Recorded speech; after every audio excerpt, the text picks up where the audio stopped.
Phones on silent, please. Thank you. We are live. Phones on silent, please. Thank you. Here we go.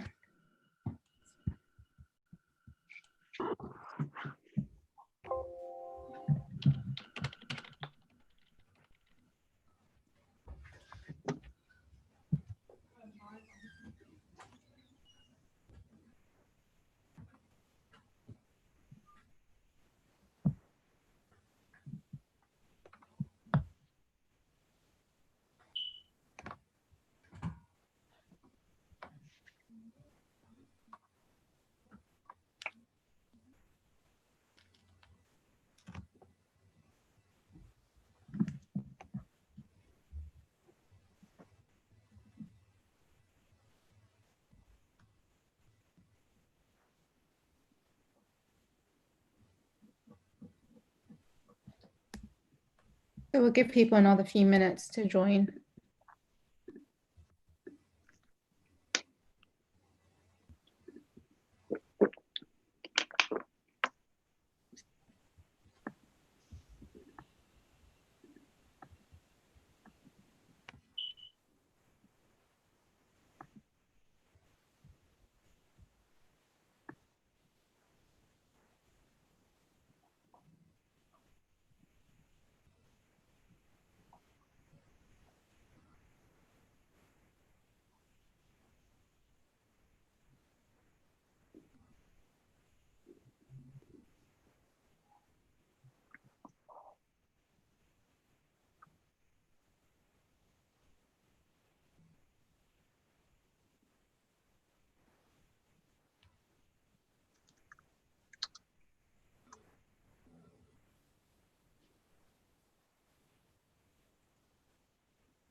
Hey everyone. We're just giving everyone a few minutes to join.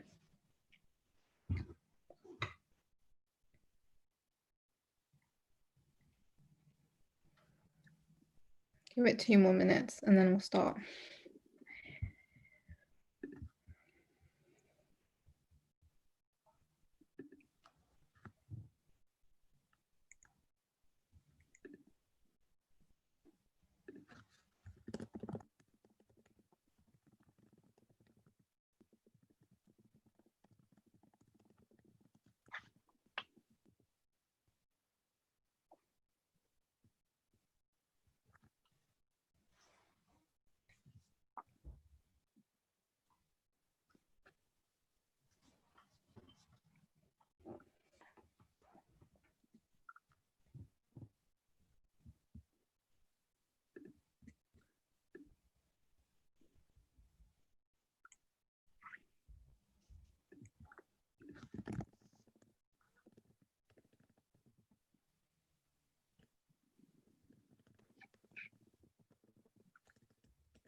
Abby's drawing us out, man.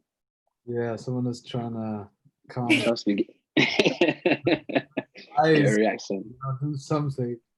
It's yeah, I guess we're all just trying to be very, very polite and Giving everyone time to come in. Man said cheer up. I like this guy.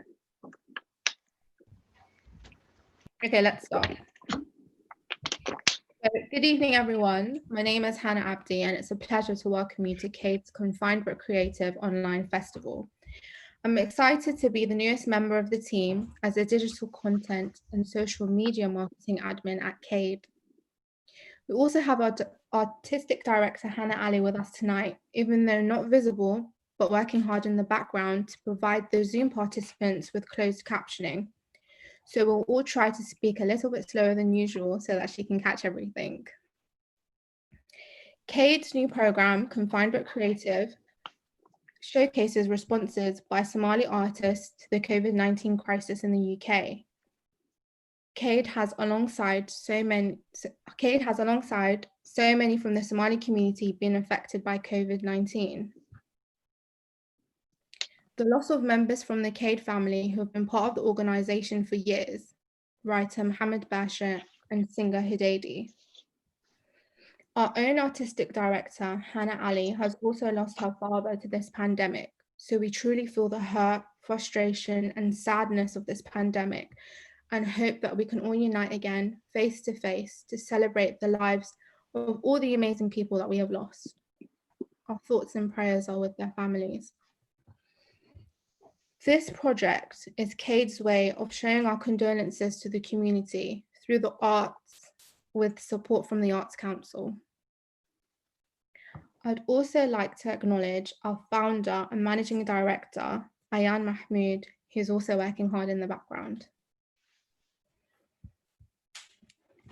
as well as our curators for this project, Mohammed Hakel and Mumtaza Mehri, who's our wonderful host tonight, for their dedication in championing Somali creative during this lockdown. We are still open for submissions and welcome both established and emerging artists to create works of art inspired by the quarantine to show how COVID-19 has affected the Somali community in any creative way. Please visit our new website, cade.org, for more info on how to submit. The poems you're about to enjoy from all of our lovely artists of the week are also on our website. I'd like to hand you over to Mumtaza, who will now introduce the artist.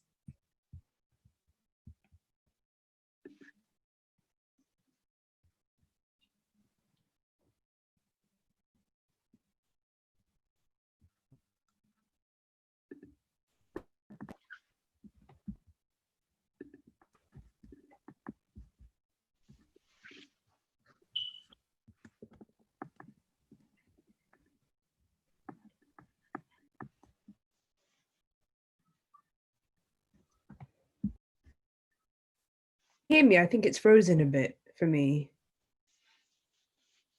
Yeah, we can hear you now.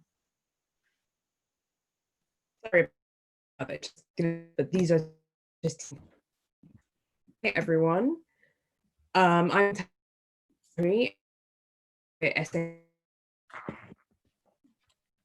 I'm honored to be working at a creative project. I'm super excited to artists share their work today. This project has been a really rich, rewarding experience, especially during the really uncertain days. It's been a dream to stumble across talent after talent. So we've had photographers, visual artists, submit their work. And to know that even despite the hardship we're going through right now, we're still creating, reimagining and inventing as a community. So that gives me a lot of heart and it gives me a lot of resolve to get through this time. And I hope we can all share in this feeling tonight. So a few house rules to begin with. I will be introducing each artist as we go along. Please remember their work and their full bios can be found on the website, cade.org. So do have a look there, where you can also submit your own work if you would like. So without further ado, we will begin with Hafsa Abdelkader, our first contributor, reading her poem, Struggle. Hi guys, assalamu alaikum everybody. My name is Hafsa and I'm also known as Political Wave. I'm going to be performing my poem called Struggle. My people have been fleeing in fear for their lives for decades, yet all I ever see is the beautiful smiles on their faces. Mothers with their babies on their back, yet for the sake of their children, they never look back. Not many struggled like that of my people. From a civil war that has left so many scars in their memories, to seeking refuge in the land of the foreign, where they don't belong, where they don't feel as they belong, my people are nothing less than strong. Our Somali people came with the hunger of survival and they proved everyone wrong. Integrated into societies, now our people work at the top. Determination on their mind, they don't know how to stop. You don't sweat like my people if you don't bleed like them. You can't perform like them if you don't believe like them. And now, amidst the pandemic, our parents' struggles gave birth to its relief. Our parents' struggles gave birth to its relief. We have our young Black Somalis working on the front line as doctors, nurses, teachers, and change makers. And still, all I ever see is the beautiful smiles on their faces, hiding all the pain that cannot be spoken about. Thank you, Hafsa. And let's try and make this a bit like a live poetry event. So get your snap on if you would like, or get your round of applause after every contributor. Thanks, Hafsa, for starting us off. Okay, so next we will moving on to Ahmed Daria with his piece, Freshy. So over to you, Ahmed. Good evening, everyone. My name's Ahmed, but some of you at home may know me as Mehdi, so it's all the same. The poem I'm going to be reading tonight is called Freshy. I hope you like it. It goes like this. Bismillah. If you haven't been introduced to this word, then count yourself lucky, because it's the most inconsiderate, degrading thing you can say to someone, of color, of creed, or whatever it may be. And it's funny when it's coming from someone who looks like me, but obviously doesn't think like me. Because if they did, they will remember where they came from. They must have lost their roots when they grew up. Now I'm staring at this British immigrant with his nose to the sky and his eyes drooping down at me. Have you forgotten the day your poor mother left her home for your future? She risked her life across an unforgiving desert to climb under the cabin of an international ferry or sit on a crowded boat that was waiting to capsize. You are the silent praise your mother made under her breath. You are the fear your father felt but could not express. You are the solemn promise he made to be everyone's strength. You were not delivered in Buckingham Palace. You were probably conceived in a B&B in Hounslow if you were lucky, above a chip shop that was poorly kept, where you faced eviction every few months. You are the tears your mother wept to keep the bailiffs away. You are the insults your father tolerated to work a 9 to 5 he was overqualified for. You are the dreams, the land, and the medical practice he left behind when the war broke out and your life was in danger. So excuse me if the irony is sweet, because the person you are insulting is who you used to be, except your apple has been on the ground for too long to remember we all come from the same tree. Thank you very much. Thank you for reading that so well, Ahmed. So thanks for that. So next we have Asma Jama reading her poem. Okay, so this is called On Calling Ancestors into the Room. I pour the sea salt into the corners of my room and call them. I spray whatever water is remaining and call them. And they come to me, hair braided and heavy with coral, out of the mouthless blue. I gem their reflections, they are sky, and leave a mouthful of shadow for me to cling to. Everywhere they are is Noor. I don't know who I called into this world. I know they are not voids. I know they sense mine. I know they know I am from, she who could not be filled. I should have thanked my skins for trailing me here. I should have thanked all my plasma for running warm. I should have thanked everything my hands did. I cannot swallow them. I know that now. There is nothing edible in their histories. They taste of a tongue pieced open against a tooth. They are mouthless copper. They are the inside of a pearl turning sand all over again. They are the wet slime of aliveness. And I am out at sea again, small and unable to catch the bed with my toes, and the waves are whispering exit wounds. Wow. Thank you, Esma. It's a powerful piece to linger on for a second. So now we're moving on to Mohammed Warsame's reading. So over to you, Mohammed. Assalamu alaikum, guys. My name is Mohammed Warsame, aka Warsame Words on Instagram. So I'm a poet and also wannabe writer. And yeah, my poem was inspired by the title of this initiative, Confined but Creative. Bismillah. A decade arrived nascent with dreams of higher stations and plans of graduations. Lovebirds, desires waiting, unaware of the raging, suddenly arriving alien. A vile infective agent, compelling to isolation, confining without cages, confined but creative. Homes turned into prison cells, hosting murderous killer cells. Nations lost tremendous wealth, and people their mental health, left without a sense of self, in need of momentous help.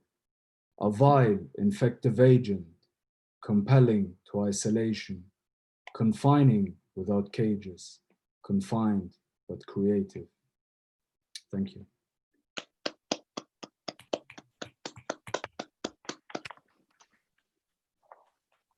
Thank you, Mohammed, for weaving that so well together.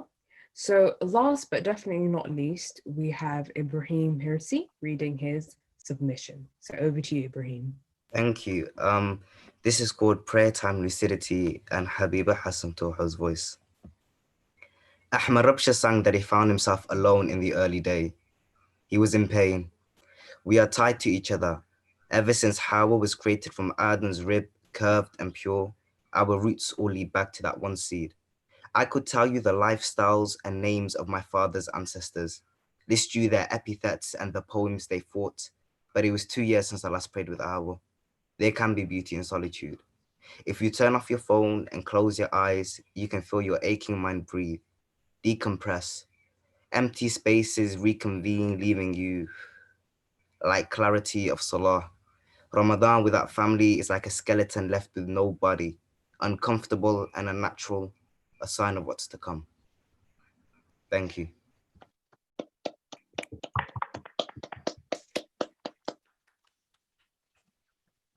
So that beautiful line of yours, Ibrahim, Ramadan without a family is like a skeleton left with no body. And this is the kind of work that we're really pleased to have received during this project and to have been able to come across and learn from, work that speaks to this particular moment and the particular experience of British Somalis under lockdown in the middle of this pandemic, and our ability to create despite this period of isolation and period of real struggle and suffering in our community. So again, with the house rules, what we're going to now do is open up the discussion between all the artists, and there'll be the opportunity for you audience members to ask questions. So please do in the Q&A box.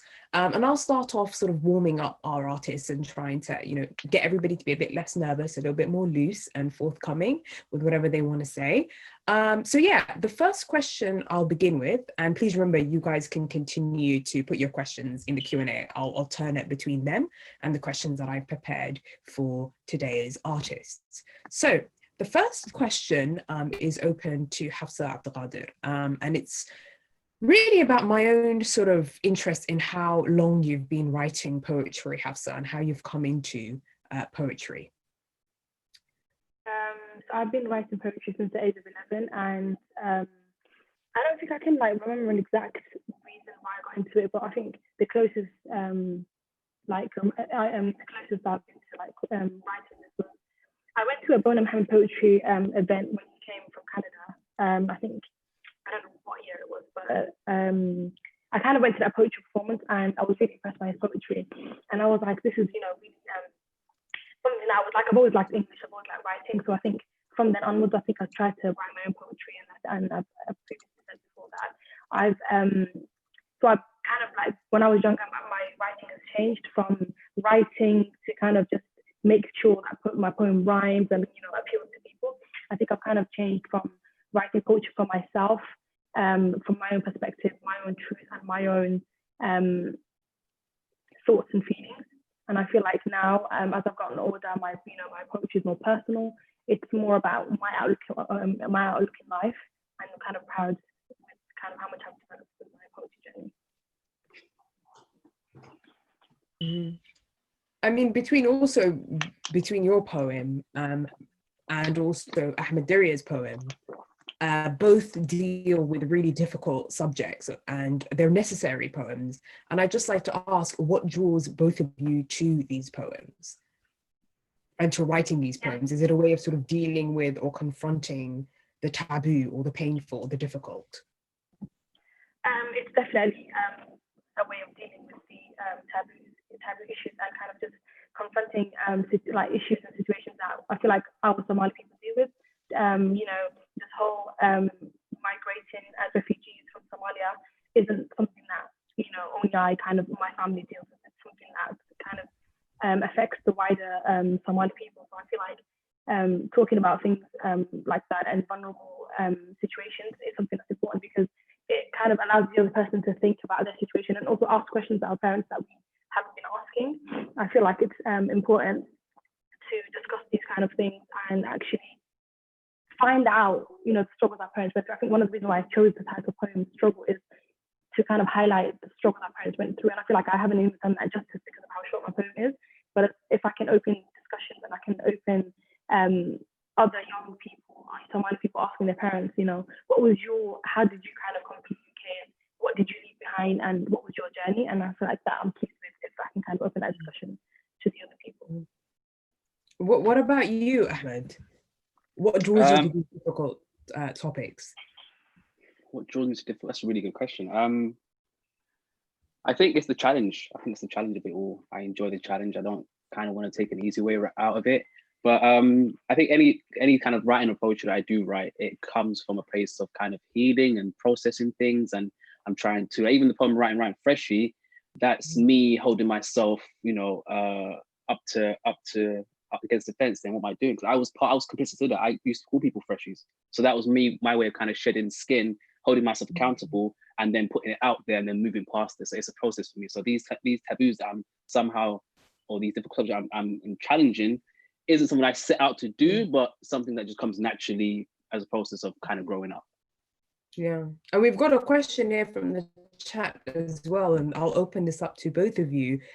How has your relation to Somalia inspired your poems, or is your inspiration your immediate surroundings? It's a very interesting question.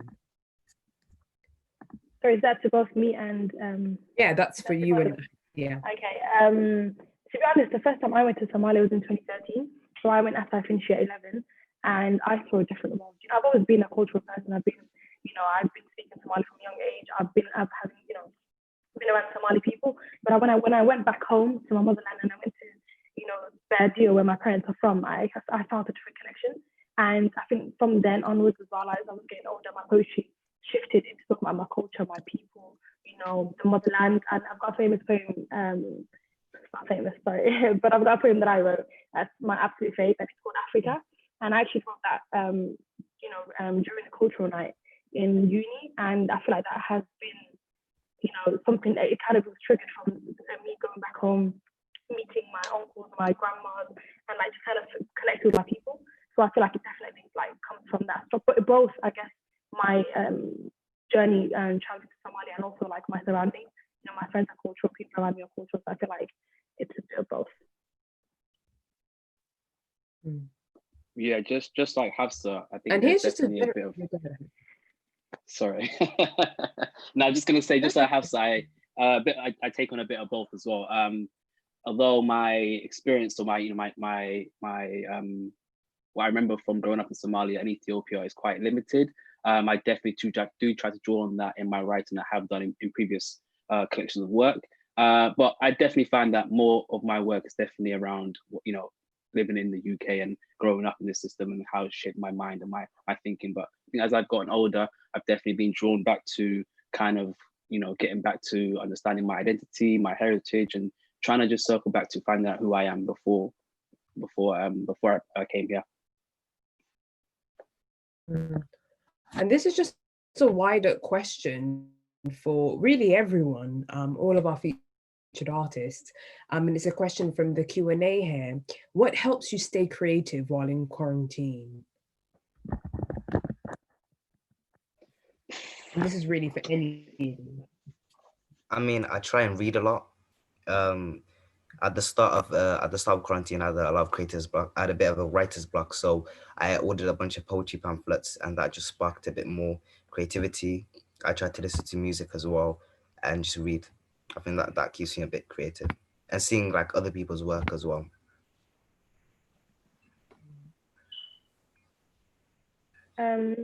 I basically started a poetry page at the beginning of quarantine because I had a previous writer's block for the past year. Like I literally did writing for all of 2019, and I kind of was very sad about that. And I basically promised myself that I was going to be more consistent with poetry. So this poetry page that I opened and kind of posted on Instagram, it's called Poetical Wave. I just told my friends, family to share that, and a lot of people, that used to read my poems like on my normal Instagram account were like, oh, we missed your poetry, and that kind of gave me a spark. And I was like, oh, like people actually like my work, and that gave me the confidence to just kind of continue writing and kind of setting deadlines, to post regularly.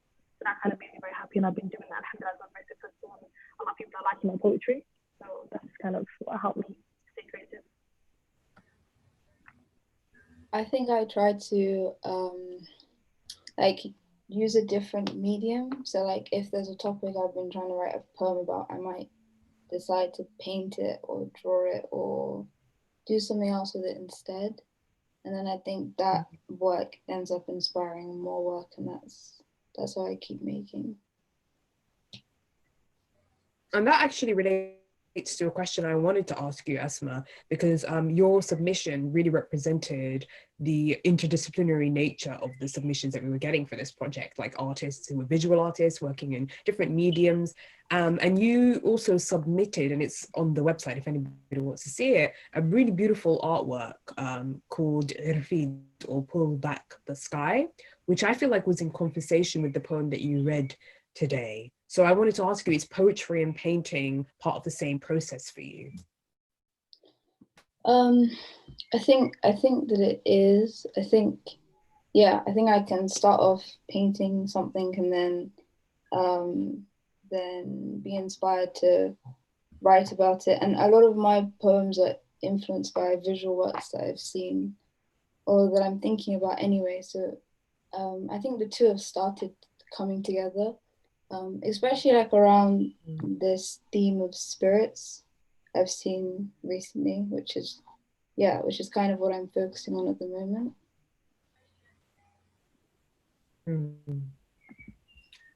Okay. And this is really more of a wider question, so please do feel free to jump in if you haven't really responded to a question yet. We've just received this in the Q&A. How do your family and older generations react to your poetry? So I think that's a really touchy subject for fellow Somalis, and just the idea of opening up your thoughts to the wider community.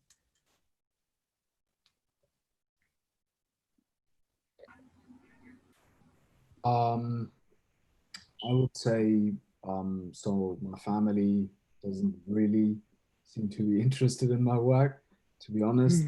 So I just tend to send it across to my siblings and my father as well. So my father used to be into poetry himself, and it's kind of one of my influences. So he used to collect proverbs and poems and stuff like that. So I kind of shared my work with him, and I was like, in a way, your kind of culture, your the things that you used to cherish and impart, did have some kind of trickle down effect. And yeah, he himself, he seemed, quite, he seemed to like my poems. But yeah, of course, you never know with family. It seems as Somalis, we tend to see support as something that is, you know, it's a cultural thing. It's like you have to support your blood, you know. And I don't know, I don't know if they're being honest with me or if they're just supporting me for the sake of support. So the only one who seems to really be interested or who seems to follow up is my younger brother, and yeah, so that's all I can say to them. And what about anybody else? Like, what's your general relationships to poetry? It's like how it's seen through your parents or through to your community? I'm really interested in Somali poetry, and I think that's been a way for me to bond with my father. We go on daily walks and we'll often like play it in the middle of the street. We'll just play like a bit of poetry and we'll talk about it in Somali, and it explains certain things to me. And he'll be like, "You don't know this poet, you don't know Somali poetry." So it's been a really good way to bond. And just my family in its entirety is very supportive of what I do and like of the poetry that I write. And my mom would be giving me advice like this poem here. My mom was like, do you think that this is really what you were trying to say? And like my mom was like, she was also like, you know, take your time with your work, don't rush your words. So alhamdulillah, I have a really good relationship with my family and literature like that. I actually really relate to that as well. As somebody who's like, my first introduction to poetry was those, I'm sure some of you are familiar, those sets of poetry being recited that my dad would actually put in the car, and he would put them in the house, and just having that sort of like a background noise in a way that like poetry is very lived in the texture of your actual life. So I feel like, yeah, I mean, but that actually connects to a question that we've just been asked in the Q&A, which I think is a question that all of us on some level are contending with. And this person asks, do you, and if so, how do you connect your poetry back to the motherland? Or is it specifically by and for Qurbachog? So the tales of a third culture, Somali versus like Western culture. And this is something I think we're all contending with on some level. So feel free to jump in. I think with me, I've tried to translate some of my poems with the help of my parents, and I feel like there's definitely a big gap, because most of the time, unless it's in a specific form that they understand, like a gabe or a gifto, then it's not like they don't really see it as poetry, more just as prose. But I think I've been trying to have like bits of the poems which are just in Somali, so it speaks to us in the diaspora, I think, and I hope that it speaks to the motherland as well. But yeah, I think it's a good question. I think that the poetry, no matter how much we try and connect it to the motherland, it's going to be quite limited and subjective, I think, because you know, most of us have probably just been born in Somalia, or a lot of us have been born in Europe. We're here, so kind of our perspective of Somalia, what we think of Somalia, is based on, I guess, how we were raised, or it was based on our kind of experience, you know, short-term experience by going back. So I feel like even though that's it's a good thing, because you're trying to hold on to that, you know, connection that you have back home. A lot of kind of the poetry that we write, or we try to write, will probably be, I guess, limited in that way. So I feel like right now I'm trying to write more Somali, like poetry in Somali, and I feel like because of like maybe some language barriers, or not, you know, not trying to be like not speaking language as fluently as we would like, that it actually helps us, you know, get to that level of proficiency in the Somali language and start being connected with people back home more. And I feel like it needs to be like pushed in a way where we actually go back home more and kind of integrate back into our culture, because I feel like if not, it's going to be hard. It's going to be more our own perspective. I try to name Somalia a lot in like different ways. So like I'll reference artists. I do replies to like old Somali poems and songs, but I write them in English. I also like I write a bit in Somali. I don't try Gabe, Gerardo, Gifta, like the big three, because they're hard to do. But I'll do like small couplets of Danto and Jandero, stuff like that are easier, smaller stuff that are easy to understand.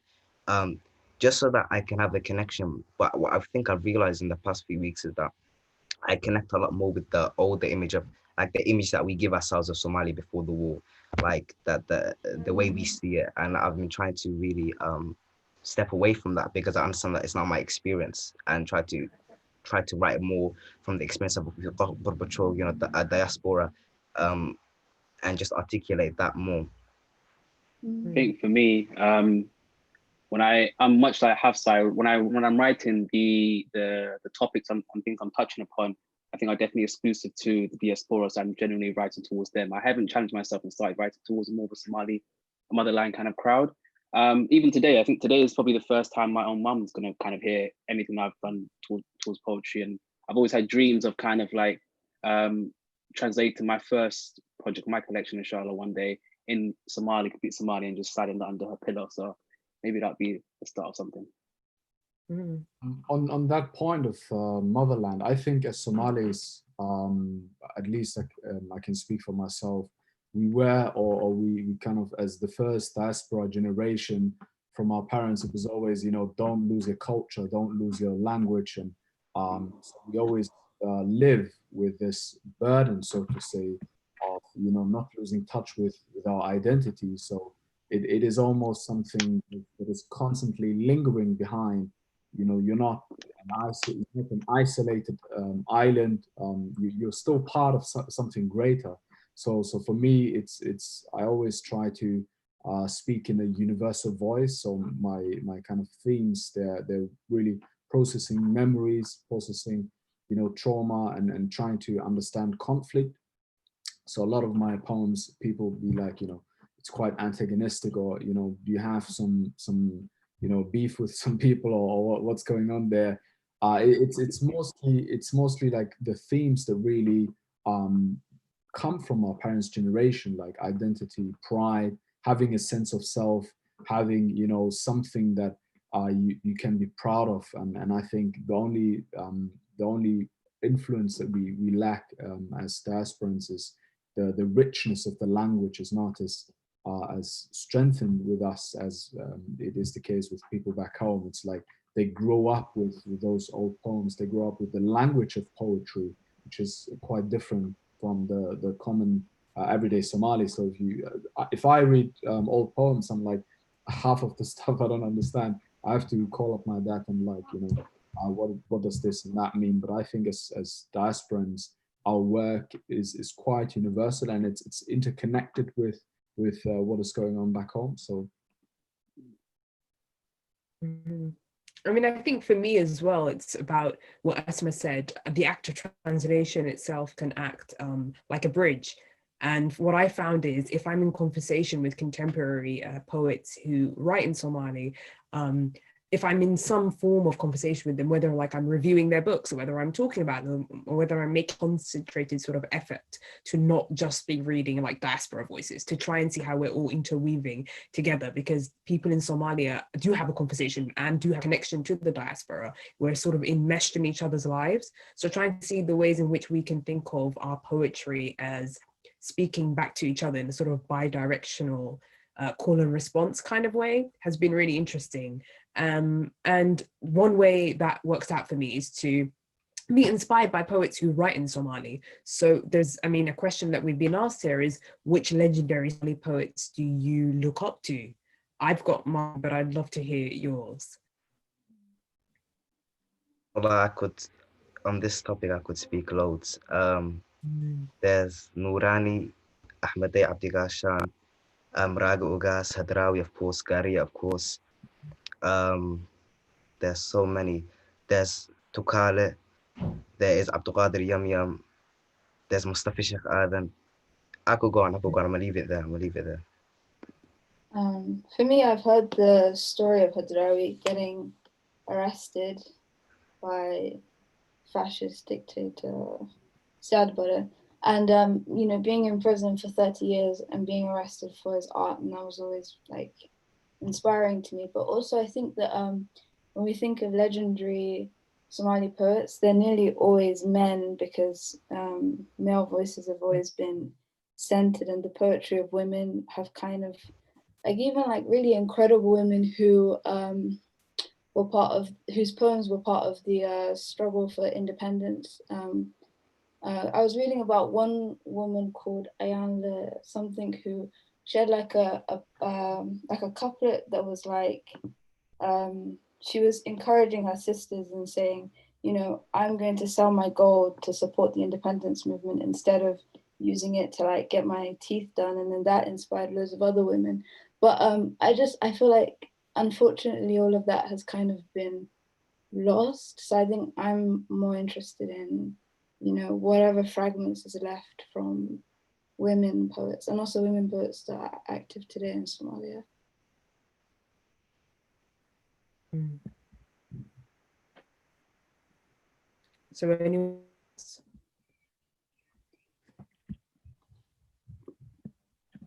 I think for me personally, in terms of what you mentioned, Asma, women poets that get sort of excluded from the idea of like the poet as sort of a nationalistic figure, right, or a voice for the nation. There's all sorts of interesting poets that get left out of these histories, and if you actually go down, it's a bit like a wormhole. You keep discovering more. Sadly, these are all sort of like, this is the kind of work that people can do when they have access to archives. But there's loads of poets that I discovered, like Dada Masiti, and also contemporary poets that bridge that connection between the diaspora and the homeland, like Aisha Lul Muhammad, whose work is with the Poetry Translation Center, which everybody should also check out. Poetry Translation Center works with some brilliant translators and has a lot of content to do with Somali poetry in Somali. So yeah, I mean, it's interesting that these overlaps, I think, are really heartening to see. And this kind of draws me on to another question, Ibrahim, because you named names, like you were just coming with your list. But I wanted to sort of ask you about your own work as a digital cultural archivist. And for those of you who don't know, Ibrahim is a co-founder of the Somali Arts Collective Wabiri Phone. So do check them out. And I was wondering like how often you deal with themes of collective memory and heritage and lineage, and what attracts you to these themes. Yeah, so yeah, Waberi Phone was started by me and a person called Idil, and it's become something a lot bigger than what we originally thought it'd be. Part of that is now the archive. Yeah, with connectivity, I found a lot of connection in terms of the themes that they were writing about. So they just write about the human experience. There was discourse about gender. There was discourse about, you know, having to fight. There was this idea of inheritance, you know, leaving something. Even in poetic form, you know, in Somalia, when you write poetry, it's very strict. You have strict metrical rules, and you have to write an alliteration. In the 70s, Garia was having discourse about maybe we should leave the idea of alliteration so it opens up the vocabulary we can use. I think really that's inspired a lot of my work. I realized that our ancestors knew way more than we did, and we need to, instead of thinking that we're better than them, we need to learn from them. We need to preserve what we can. We need to articulate it in ways that our generation can understand better, and then we need to develop. And I think that's the only way forward. And I think that's the direction that my work is taking me in now. Like I mentioned earlier, I do a lot of replies to Somali music, to Somali songs and poetry. I try to articulate it in a way that I feel better. Like they had our experiences overlap in some cases, but in some cases they're very far apart. So I try to bridge those, and I try to bridge those gaps. Mm-hmm. I mean, it's interesting that you bring together, for example, like music and like archiving musical heritage. And for Somalis, poetry is not really something that can be really divorced from any other kind of medium. It's there in sort of dance, it's there in theater, it's there in the music. It's just a constant. And I was just like wondering, and this kind of relates to a question that we've also received in the chat. What are your reasons for picking or choosing the medium that you're currently working in? Whether you're photographers, I know some of you here are also archivists, and some of you are writers who come from a background in spoken word or rap. So really just how did you stumble into a medium that you feel fits you best or fits the message that you're trying to express best? This is for everyone, yeah.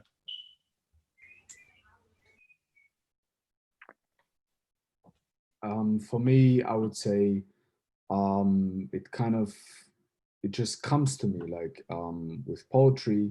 I don't sit down to think about how can I write a poem today, or I need to do. I don't see it as work. So poetry with writing, so with prose writing, I really see it as work, and I take it serious, and I continuously evolve my writing by looking at rhetorical tricks, rhetorical devices, looking at how I can use also elements of my poetry. So with writing, prose, I really see it as work. But with poetry, it's something that comes. So I used to be into rap music from a very early age. So I was about 14 years of age, and so and it was more of a thing of my generation. It was their thing, our thing, being influenced by the rappers of the 90s and the 80s and the 70s when the whole thing started. And it was just, you know, the expression of our generation, the anger of being, you know, migrants that are regarded as worthless in a wide European society, being people whose voices nobody really cares about. So for us, rap music, it was always an expression of, you know, this is what we feel, this is how we think, and it was like the energy of being young, of, you know, somebody's doing a beatbox, another person's just you know, jumping around trying to, you know, do breakdance, and other people were active in graffiti. So for me, rap music was always a kind of medium of expression. So I didn't have like older brothers or cousins to talk to, and you know, I didn't, for most of my life, I didn't have a father figure around as well. So it was more me, you know, grappling with life's challenges and dealing with, you know, issues that I faced as an adolescent. And it was just a way of expression, a way of relieving oneself. And with poetry, it's the same thing. Poetry comes to me, and it's mostly, and if you read my work, you'll notice that I you know, write my stuff in kind of rhythmic chains. So I'm really obsessed about you know, wordplays and rhyme patterns. Like I really like that, and it's when I think of a theme, I immediately want to express it in a rhythmic form, and that is just a way of, you know, being really for me. And it's not something that I you know, decide to do, or kind of say I'm gonna do this now and do it and write it and then send it out. It's just a way of life for me, really. Mm.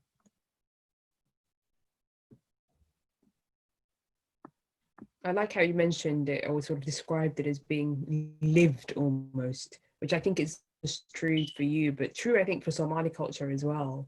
That dividing line between this is poetry and this isn't poetry, something that's quite blurred in Somali culture, even in the rhythms of our sort of everyday language and in the mahmah. It's just always present. And I was wondering, yeah, for everyone else as well, how did you come into a specific medium, following on from Muhammad? I think it's poetry is the one that makes the most sense. I mean, obviously, I was introduced to it because of, you know, Somali gabes and stuff, and my dad. But I think when you don't have all of the answers to something, I feel like poetry is the only way where you can sort of guess at what it could be. And also, like you said before about translation, I just think there's all the space between languages where I feel like poetry is a really great way to explore that. Like how you said, so the art piece that I submitted called Erfid, that's the word for ghost in Somali, but to me it sounded like Erfid, which is pull back the sky, which is also what a ghost is. So I just feel like it kind of lends itself towards being poetical almost. And today I was thinking about another poem that I wrote about my grandfather who passed away, and how when he was buried, obviously there was like no markings to ever show that he was here. And then it's almost like the ground swallowed him, or the sand swallowed him. And there's nowhere where, there's no specific site where he is.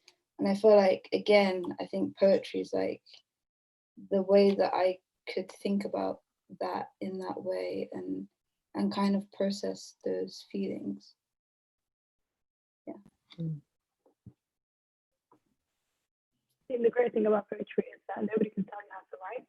You know, with most poems, with most poets, we can all agree that, you know, everybody writes their poem according to how they see fit. And I feel like that's the most important thing about poetry, because, you know, nobody can tell you. Like, the good thing about poetry is that the way I write something, someone else can like kind of interpret it to suit kind of them, but I'll write it in a way that kind of makes me feel however I want to feel, and kind of express that onto, you know, the audience. And I feel like with me, poetry isn't something I sit down and think about. You know, it's like it happens naturally, it comes with feelings, comes with situations, it comes with, you know, bursts of ideas. And I feel like that's the special thing about poetry. It's subjective and it's personal. And you don't need to kind of like agree with how you interpret certain like lines of poetry or just general poems.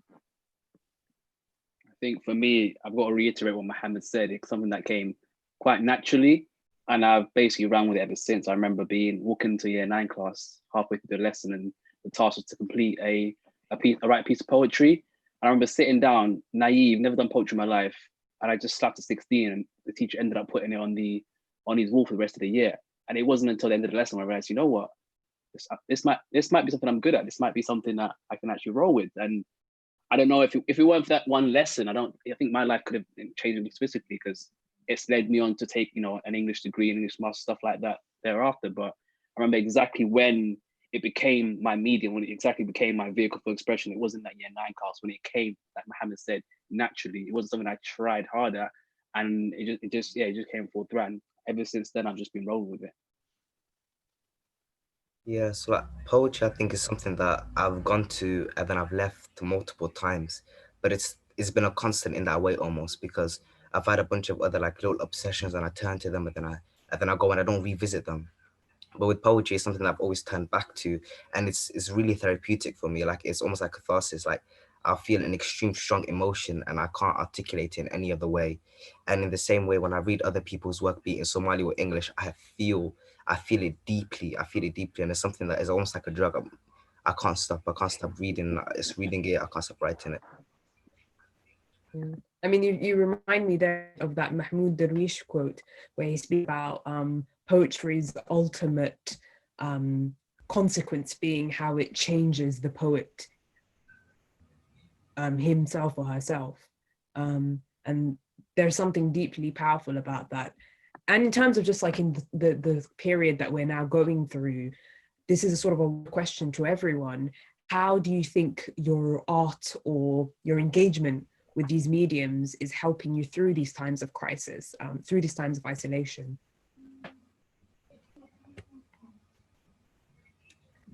I think firstly it's helped me connect with other people, just in terms of like with Kate, like I was able to put in that poem and connect with the people in this chat now, and with Hannah, the 2 Hannahs, and in that way it's been helpful.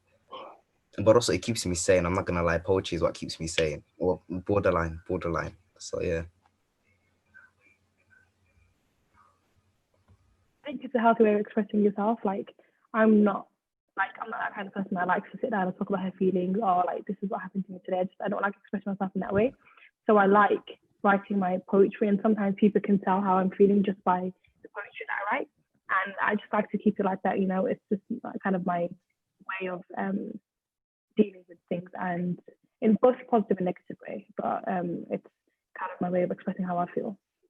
And I like that. And I've been doing that, you know, during the lockdowns, because of the fact that you have so much time to, you know, with your thoughts, and you can't run away from your thoughts. So you got to write it down on paper. So yeah.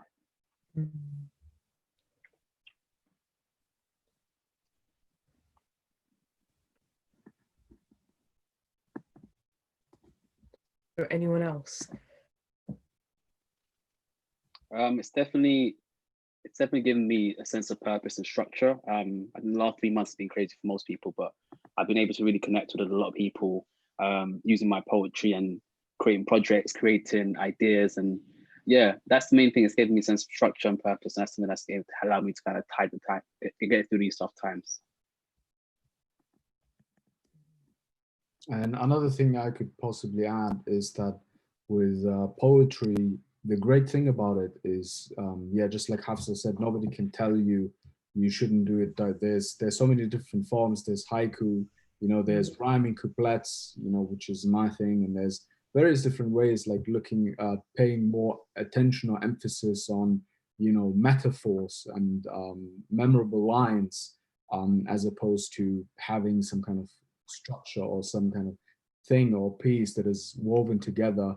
So I think the greatest thing is this flexibility, and it can enrich prose as well. Sometimes when I'm writing a little story which is prose, and I don't know how to proceed at one particular instance, I just think of I just think of the poetical voice, like the instance, that moment when you really want to write a piece of poetry and it can kind of break block even. It's like it has this powerful effect, and maybe it's something that is deeply interwoven into our DNA or culture as an inheritance, but it has like a very, very powerful impact on literally every aspect of life. I mean, it's interesting that you brought up the idea of it being deeply interwoven almost into our DNA. Because the question we've just received in the chat is, do you think creativity is a trait everyone should embrace within themselves and even maybe cultivate? Or is creativity and poetry a talent one is born with in the same way one can be born a sprinter? Which I think it's a very contentious question, but I'd love to hear your thoughts on it before I say anything. It's a very good question. Sorry, Hafsa, you go. I can. I'm not gonna lie. I think I feel like everybody has a creative side. There's a lot of people. I was one of those people for a very long time. Like, I don't have any talents. Like, what am I good at? Like, trust me, everybody's good at something. But I feel like people exceed in the like, if you want something and you love something, then you're gonna put the effort in. If you put the effort in, you'll see the results. That's why I'm a big believer of that. And so I feel like poetry and something like along, just anything to do with kind of poetry and stuff or literature, or whatever. I feel like it's a thing that it's something you're born with, but you can also kind of build and practice if you love it enough. So I think it's a mixture of like talent, because sometimes when I write poetry in very small amounts of time, or like I can sometimes like some poems I write under 5 minutes, and I'm like, that kind of came from the love that I have and the kind of feelings and the burst. So I feel like it's a mixture of both a talent that you can born with, but you can kind of also improve based on efforts and if you embrace your talent, basically. I feel like, anyways. Before I forget the point, I'm sorry to be this pedantic, but the point I was making about it being interwoven in our DNA, I really believe in that, because it's something that is kind of intergenerational. It's like reproduced over generations, and that's how it entrenches itself into a society or into your DNA. If some culture that is let's say not oral and also not literate, and something happens that makes them adopt literature or oral tradition over generations, that adoption will entrench and manifest itself over the course of generations. So there is definitely an element of nature and nurture, just like Hafsa said. If you want to do something, if you put your mind to something, then obviously the human brain is something quite fascinating in itself, and it's really flexible, so it will entrench itself over time. But as Somalis, I believe we have inherited it, and it's a process that has been going on for centuries, really. And it's something that almost comes to us naturally. So definitely. I mean, I think even in the Somali sense, they'll ask you in an interview, and you see Somali poets, when they interview them, who did you inherit this from? That's the question they ask. Like, was your dad a poet? Was your mom a poet? I think is a really interesting chain of thought. But I'm not gonna lie and say that, like, when I look back at my work when I was in year 9 and I was writing poetry, and I was thinking, oh my God, I'm Shakespeare, fam, this is mad. And I look back at it and I realized it was really bad. Like, when I see my notebooks from that time, I think this is and the fact I could show these people, did I not have shame? But then what do you call it again? But then, and I know that I feel the same way in like 5-10 years time about my work now. So it's because I read that I was able to get better from that place, and it was because I listened to poets and I tried to connect with it on a deeper level, that I was able to get better. So I think maybe you might be able to inherit it, but honestly, I think the more you read, the more you want it, then your talent will get better, or I'm definitely with what Ibrahim just said about looking back at previous work and looking away in shame. I've done that way too many times. But to reiterate exactly what Hafsa and Mohammed Sadiq said, it is true. Like I think creativity it's a muscle. I think we all have it. Some have it more than others, but at the end of the day, like in anything, you know, be it sports, be it creativity, it's hard work beats talent. If you're willing to put the hard miles in, then you know you can really succeed. I know some of the most talented photographers. I know some of the most talented writers that are never going. It's just their work is not out there. Do you know what I mean? And someone else is out there that doesn't have half the talent they do, but is willing to work 3 times as hard.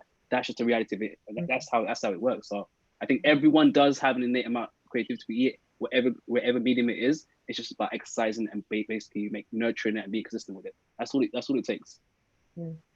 I mean, for me personally, I mean, not to be essentialist or anything, but there's also a way in which different cultures have more democratized notions of what it means to be a poet. So for example, I mean, my first exposure to poetry, even as somebody who was, you know, within an English context, or even before that within an Arab speaking context, it was through a democratized culture where I had people like my grandmother who would recite poetry, but she was also somebody who couldn't read and act Somali. Like, she was technically what would be called illiterate, or like functionally illiterate, but she still had poetry in her head. And there's a way in which poetry, in sort of like the Western notion of it, or to be a professional poet, is rarefied, and it's very much locked up in sort of like the ivory tower of the publishing world and the academy. And I think these kind of differing ideas of what it means to be a poet, for example, really mean that we have different ideas of what it means to be creative. We have ways in which creativity is like embedded within our daily habits and our rituals and our sort of culture, which I think we should definitely learn from and put that to our own advantage, because it's something that I think it's very particular to sort of like non-Western cultures. I find that, and again, I'm not essentializing here, but it's very real when it comes to Somalis and poetry. You can really see that we feel like people can be more open to reading poetry, writing poetry, and calling themselves poets in a way people aren't really in the English language context. They don't feel like they can claim that world, especially if they're working class, especially if they come from disadvantaged backgrounds. And I feel that's our strength as a Somali community, this idea of poetry being a lot more democratized. And we should use to that strength and play to that strength. Really, we should do that. And this is our sort of way of contributing to it, which I think is quite fantastic. So moving on, I think what we'll do is we'll take 2 more questions before wrapping up. And one question we have from the chat now is, it's a bit of a job interview question, but what are your plans for the future post-lockdown? I think we mean artistic plans, so let's just stick to that. What do you think the future holds for you artistically? So, alhamdulillah, I recently just finished my first pamphlet, and I'm working. Thank you. I'm working on my second one. I wanted to sort of follow the journey of the Darawish, like the Sayyid's people, and look at religion in a traditionally Somali context. Like, so that was the basis of what his beliefs. So, and then also look at the effect it had afterwards. You know, it wasn't just the Sayyid. We focus on Sayyid a lot, but a lot of his generals wrote. One of his closest generals memorized a lot of his work. So I want to just try to discover that kind of history. So I'm at the process of just reading and researching at the moment.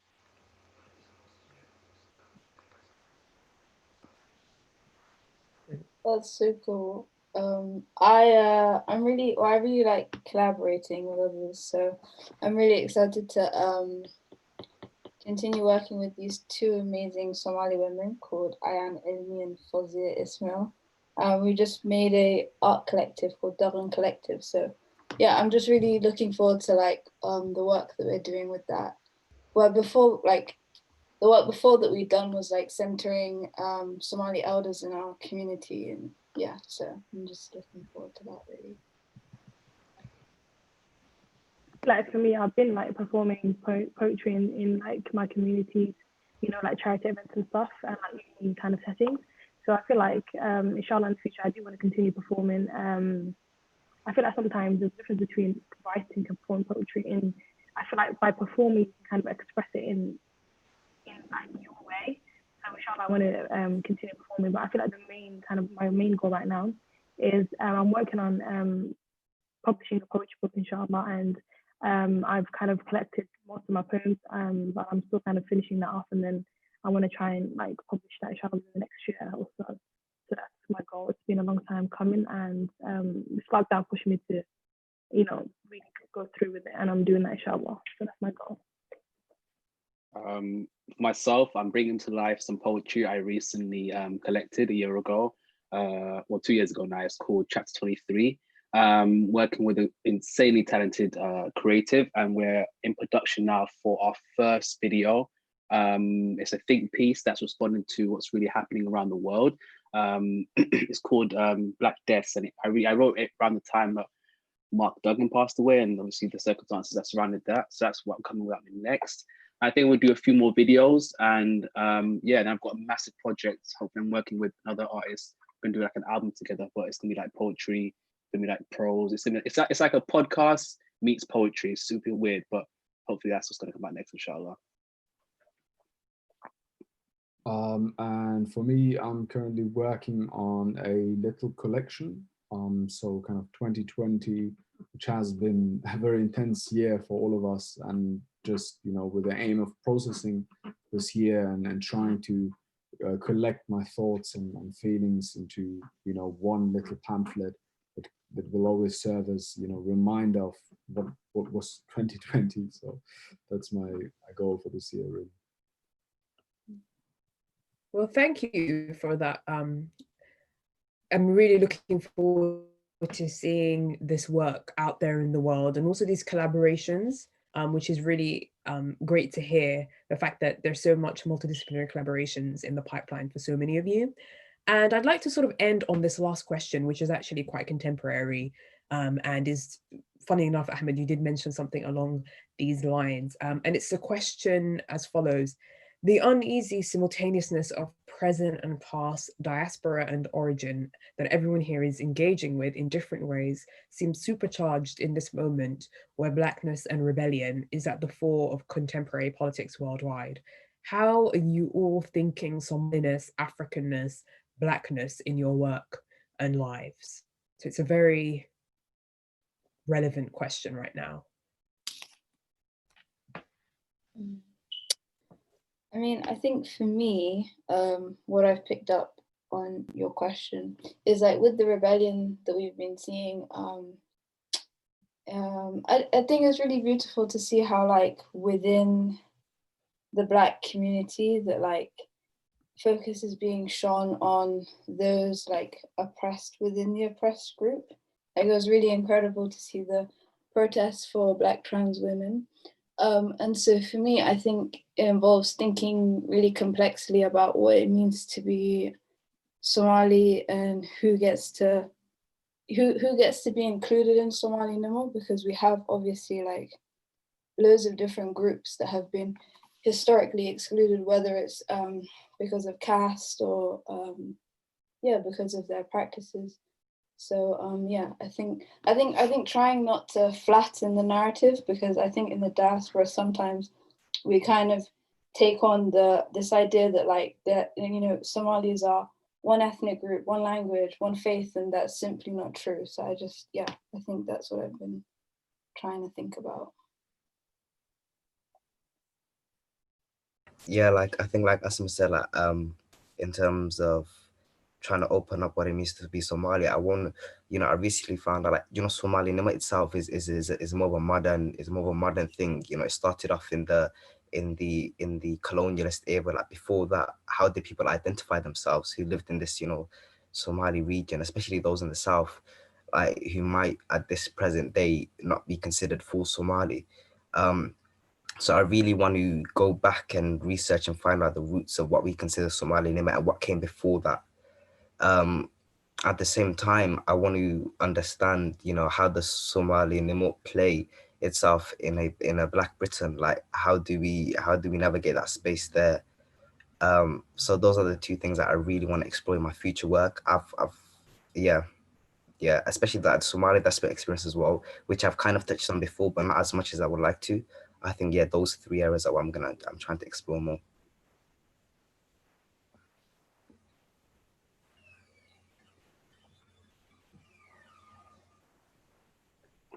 I think there is really a kind of revolution of Black letters, so to say, happening worldwide. Obviously, with this police brutality issues in the US, it's more and more brought to the forefront, and so this movement is definitely going to bring forth a lot of artists, writers who will, you know, contribute on it. But I think it's very important to have diversity, like Asma said, and also Ibrahim, that we don't fall for this, you know, let's all sing the same song. Let's all say, yeah, we all, you know, black, and we all have our issues that are, you know, pan-African or pan-black worldwide. I think it's important to also highlight the uniqueness, the unique experiences as Somalis, and also looking at the civil war. So for me personally, I want to explore the civil war and what it has done to Somali identity, what it has done to our collective consciousness, how it has affected us, you know, not only as a group, as an ethnicity, but also on an individual level. So I think for me, it's really the historical and seeing how the past is, you know, interwoven into the present. Like right now, with the Black Lives Matter movements and stuff, I'm actually kind of using my poetry to talk about how I feel, you know, as a Black Somali Muslim woman. What is going on in the world is something that affects us as Somali people. You know, it affects us on a deep level, because obviously, you know, what's happening right now isn't something that, you know, our Somali people are not. It's not like it's not happening to them. It's happening to them, and it's happening to people of our skin color. And I feel like as poets, you know, it's something that we should definitely use our talent and express ourselves. I actually did write a poem when George Floyd passed away. When George Floyd was killed, sorry for saying that. When George Floyd was killed, I wrote a poem called Black Tears, and I posted it on my Poetical Wave Instagram, and it actually got a lot of engagement. A lot of people, you know, were touched by what I wrote, you know, and I feel like as long as I have my, you know, my talent and writing poetry, I'm going to talk about things that are important. And I feel like as poets, we definitely need to do that, you know, especially with our voices. You know, people express themselves in different ways, and it's something that we should definitely be doing, and I will be doing a lot more of that, inshallah. And it's something I have been doing, but I'm doing it more now. I'm kind of using my Instagram page, whatever little platform that I have, I'm going to, inshallah, keep doing that. And that's something that we should be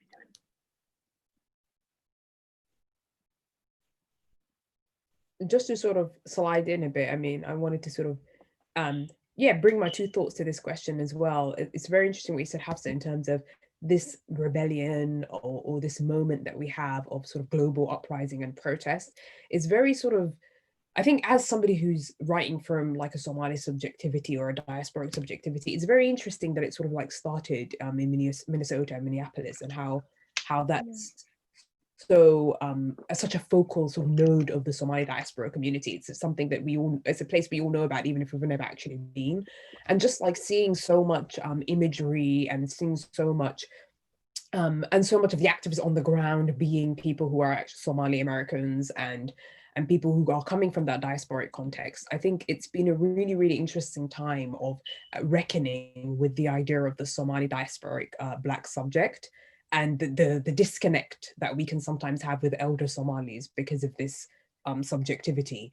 So it's been a really, really, really interesting time to have a look at the Somali diaspora coming together and understanding its own place within the sort of like Western context, and globally as well, as a community that's in conversation with each other, and these conversations very much including different growths and strands of how we identify, right?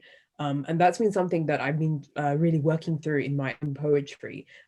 What happens in that moment where you fight differently to, let's say, your mother, to your grandmother, to your great grandmother. And it goes back to what Ibrahim was saying about Somaliness being this construction. So it's in a way we don't really, these conversations need to be happening, I think, more in a more intergenerational and also in a more global way. And I feel like these protests and these uprisings can be a real trigger for these conversations to really travel across time and space the way they need to, because we're having these conversations and we're living through these contradictions. So it's only right that our art reflects them too. So if anyone else would like to add anything to that question before we move on.